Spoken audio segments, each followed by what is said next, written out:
Салом алайкум ба ҳама ҳамватанони азиз, хуш омадед ба канали мошини фурӯшӣ. Ман мисли ҳар вақта бо шумо автори ин каналам. хотиррасон мекунем ки канали мо сохта шуда барои мошини арзони фурӯшӣ. Агар шумо ҳамихе мошини фурӯшӣ доред, марҳамат дар номерои рӯи экран зикр шуда танҳо дар WhatsApp равона кунем.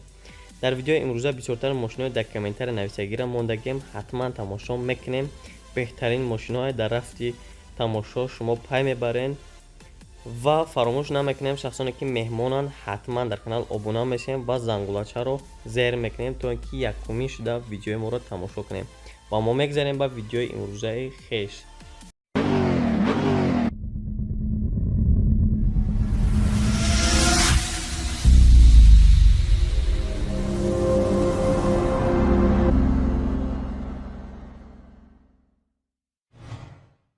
хуб, якум мошини фурӯшии бародаро Opel Astra F мебошад. соли барошиш 1994 объем мотор 1.6 сӯзишвориши бензини газа. коробка передачаи мошин механикаи мошин дар ҳолати хуби техникӣ қарор дорад. айни ҳол қарор дорад дар шаҳри Душанбе. нарша бошад 25000 сомон мега, ба рубл гардонем 185000 рубл мешавад. бо савдоам мешавад. номерош дар рӯи экран аст. марҳамат бародаро занг занед, маълумоти бештара гирен аз соҳиби мошин. нархаш хуб аст, мошинчарам хуб тофтеса. марҳамат бародаро, номерош дар рӯи экран аст.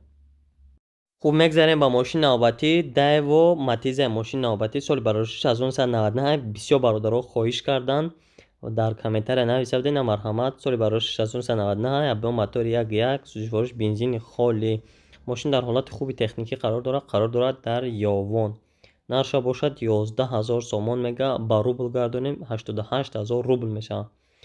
бо савдоам мешавад. номерош дар рӯи экран аст. марҳамат бародаро, занг занед, маълумоти бештара дастрас кунед. номерош дар рӯи экран аст.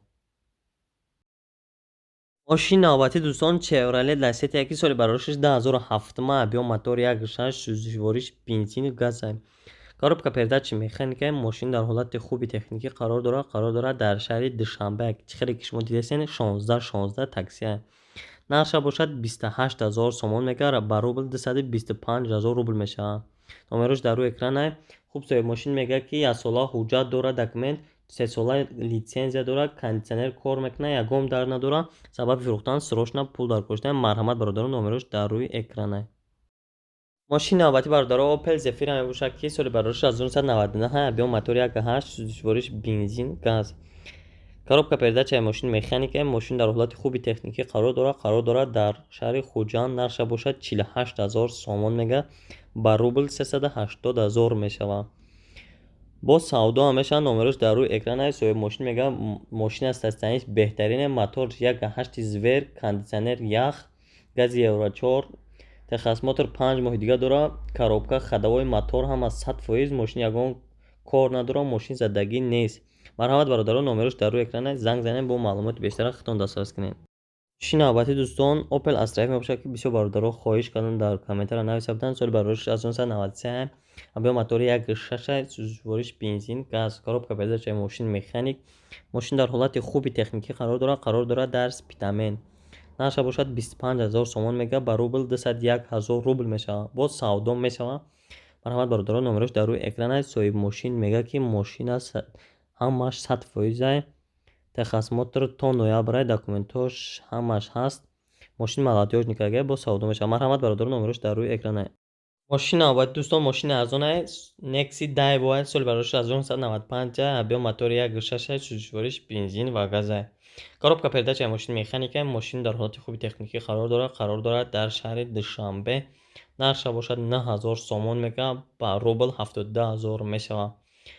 соҳиби мошин мега мошин дар ҳолати хуб қарор дорад, сабабаш срочно пул дар кор шудага ва бо арзон мешавад, бо савдо мешавад. марҳамат бародаро, номерош дар рӯи экран аст. занг занед, худтон маълумоти бештара дастрас кунед аз соҳиби мошин.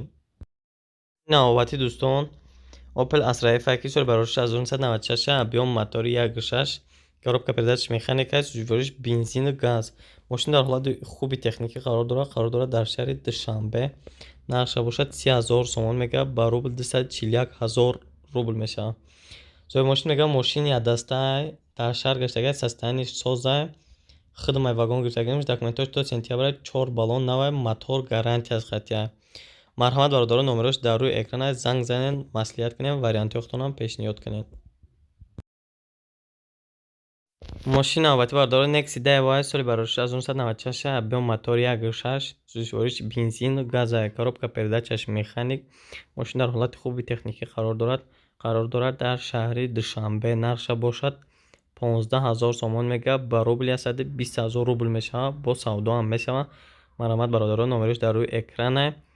бародарои азиз, фаромӯш намекунем канали мошини фурӯша ба дӯстонамон тавсия метем ва ҳатман канал обуна мешавем. шахсоне ки меҳмонанд лайка пахш мекунем. хуб, мегзарем ба мошини навбатӣ бародаро Mercedes Benz соли барораши 1994, объем мотор 1.8, коробка передачаш автоматаки, бисёр бародаро автомат хоста буданд. сӯзишвориш бензин, газ. мошин дар ҳолати хуби техникӣ қарор дорад. дар шаҳри Хуҷанд нархша бошад 42000 сомон мегӯяд, ба рубли ҳозира гардонем 338000 рубл мешавад, боз савдо мешавад. марҳамат бародаро номерош дар рӯи экран аст. занг занед, хитон маълумоти бештара дастрас кунед. мошини навбатӣ дӯстони азиз Mercedes компрессор мебошад ки соли барораши 2001, объем мотор D, сӯзишвориш бензин, коробка передачаш механика. мошин дар ҳолати хуби техникӣ қарор дорад. дар шаҳри Душанбе нархша бошад 38000 сомон гуфтесай, ба рубли ҳозира гардонем 306000 рубл мешавад, бо савдо мешавад. хуб, гӯш мекунем соҳиби мошин чӣ мегӯяд. мошин дар ҳолати хуб қарор дорад. задагӣ пусдагӣ надорад, газ задидагӣ нест. вообще салонаш тоза, кандагӣ надорад. мултирул аст, дельниё лифт, автопилот, люкс, кондитсионер, парктроник, климат контрол. хулоса мошин тоза, хай мекунед. номерош марҳамат бародаро дар рӯи экран аст. занг занед, хитон қатъиш маслиҳат кунед, бо вариантҳоам пешниҳод кунед. мегзарем ба мошини навбатӣ Lada Priora соли барораши 2008, объем мотор 1.6, коробка передачаш механика. мошин дар ҳолати хуби техникӣ қарор дорад. сӯзишвориш бензин қарор дорад. дар Истаравшан, шаҳри Истаравшан нархша бошад 25000 сомон, ба рубли ҳозира 201000 рубл мешавад, бо савдо мешавад. марҳамат бародаро номерош дар рӯи экран аст. марҳамат занг занед, вариантҳои худтонам пешниҳод кунед. мегзарем ба мошини навбатӣ ВАЗ 2114 мебошад. мошини навбатӣ бисёр бародаро менависанд дар комментария, бо мегӯянд ту ба навор нагирифта, мақсад напартофта. соли барораши 2006, объем мотор 1.7, сӯзишвори бензин, газ, коробка передача мошин механика. мошин дар ҳолати хуби техникӣ қарор дорад. дар шаҳри Душанбе нархша бошад 20000 сомон мегӯяд, 166000 рубл мешавад. номерош дар рӯи экран. марҳамат бародаро занг занед, маълумоти бештара дастрас кунед хитон. мошини навбатӣ бачаҳо Opel Zafira соли барораши 2000, объем мотор 1.6, сӯзишвориш бензин, газ, коробка передачаш механика. мошин дар ҳолати хуби техникӣ қарор дорад. дар Бохтар, шаҳри Қурғонтепа нархша бошад 13000 сомон мегӯяд, ба рубли ҳозира 260000 рубле мешавад. мошин бо савдо мешавад. состояниеш нормалия гуфтесай соҳиби мошин.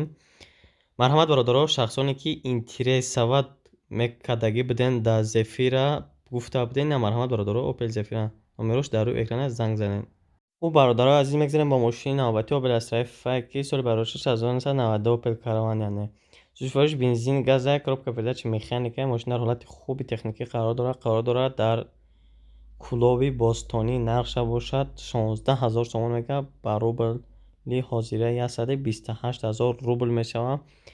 соҳиби мошин мегӯяд мошин 100% камбудӣ надорад, сабаби фурӯхтанаш пул дар корш аст, срочно 16000 ба рубли 128000 рубл мешавад, бо савдо мешавад. марҳамат бародаро номерош дар рӯи экран аст. занг занед, ҳатман маслиҳат кунед, вариантҳои худтонам пешниҳод кунед. мошини навбатӣ бачаҳо Toyota Corolla Caravan ки ада бародармон дар комментария нависта буданд. соли барораши 2010, объем мотор 1.5, сӯзишвориш бензин ва газ, коробка передачаш механика. мошин дар ҳолати хуби техникӣ қарор дорад. дар шаҳри Душанбе нархша бошад 45000 сомон мегӯяд, ба рубли 360000 мешавад. номерош дар рӯи экран. соҳиби мошин мегӯяд ҳолатиш миёна, 4 стеклош подъёмния, кондитсионер дорад, газ Евро 4. марҳамат бародаро номерош дар рӯи экран аст. занг мошини навбатӣ бачаҳо Chevrolet Lacetti соли барораши 2008, объем мотор 1.6, сӯзишвориш бензин, газ, коробка передачаш механика. мошин дар ҳолати хуби техникӣ қарор дорад. дар шаҳри Душанбе нархша бошад 29000 сомон гуфтесай, ба рубли ҳозира гардонем 233000 рубл мешавад, боз савдо мешавад. Марҳамат бародарош, номерош дар рӯи экране. Бародар азиз, фаромӯш намекунед дар канали мо ҳатман обуна мешем, лайк гузорӣ мекунем видеои моро. дар комментария ҳатман фикромона баён мекунем. Нависем бародаро чӣ мошиноро ба навор гирем видеои оянда, яъне пагада. Мо ҳаррӯза видео дорем бародар. Ҳатман подписатсия кунед дар канал, зангулачаро биҷиқем барои он ки ҳаррӯза видеои моро сари вақт тамошо кунед. Видеои мо ба охир расид. Хайр бародаро, то видеои ояндаро.